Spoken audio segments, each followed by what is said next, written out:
హనుమకొండ జిల్లా కాకతీయ యూనివర్సిటీ మొదటి గేటు వద్ద బీఆర్ఎస్ ఆధ్వర్యంలో ఆందోళన జరిగింది. గ్రూప్ 1 పరీక్షలలో అవకతవకలు జరిగినట్టు వాటిని వెంటనే రద్దు చేయాలని డిమాండ్ చేశారు.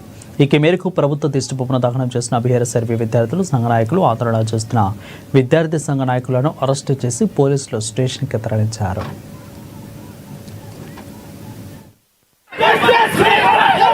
ఏదైతే హైకోర్టు ఇచ్చిన తీర్పును శిరసా వహిస్తూ వెంటనే గ్రూప్ 1 లో అనేకమైన ఇబ్బందులు జరిగినాయి, అదే అనేకమైన అవకతవకలు జరిగినాయని హైకోర్టు ఇచ్చిన నేపథ్యంలో గ్రూప్ 1 పరీక్షను రద్దు చేయాలని మేము టీఆర్ఎస్ రాజ్యంలో పెద్ద ఎత్తున ఆందోళన చేస్తున్నాం.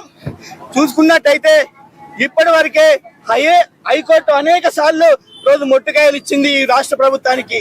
ఒకవైపు చూసుకున్నట్టయితే కోటి సెంటర్లో దాదాపు 2 సెంటర్లనే దాదాపు 79 మందికి క్వాలిఫై కావడం జరిగింది.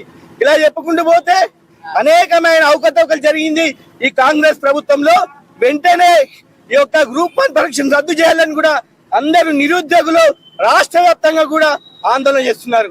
కానీ రాష్ట్ర ప్రభుత్వానికి పడతలేదు. ఎక్కడ చూసినా పోలీసులను పెట్టి వాళ్ళని అక్రమంగా అరెస్టులు చేస్తున్నారు. ఖబర్దార్ రేవంత్ రెడ్డి, నువ్వు కనుక ఈ గ్రూప్ 1 పరీక్ష రద్దు చేయకపోతే నిరుద్యోగ పక్షానగా బీఆర్ఎస్ పార్టీ ఉంటుంది, టీఆర్ఎస్ విద్యార్థి విభాగం ఉందని హెచ్చరిస్తూ వెంటనే రద్దు చేసి ఇక్కడున్న నిరుద్యోగ యువతకు కూడా న్యాయం చేయాలని కూడా డిమాండ్ చేస్తున్నాం. అదే కాకుండా గతంలో చూసుకున్నట్టయితే 2 లక్షల ఉద్యోగాలు ఏటకిస్తా అన్న రేవంత్ రెడ్డి ఇప్పటి వరకు కూడా ఎక్కువ ఉద్యోగం కూడా చేయాలి. వెంటనే అదే విధంగా 2 లక్షల ఉద్యోగాలు నోటిఫికేషన్ విడుదల చేయాలని కూడా నిరుద్యోగుల పక్షాన మేము డిమాండ్ చేస్తున్నాం. లేని పక్షాన మాత్రం పెద్ద ఎత్తున ఆందోళన చేయడానికి కూడా సిద్ధంగా ఉన్నామని హెచ్చరిస్తున్నాం.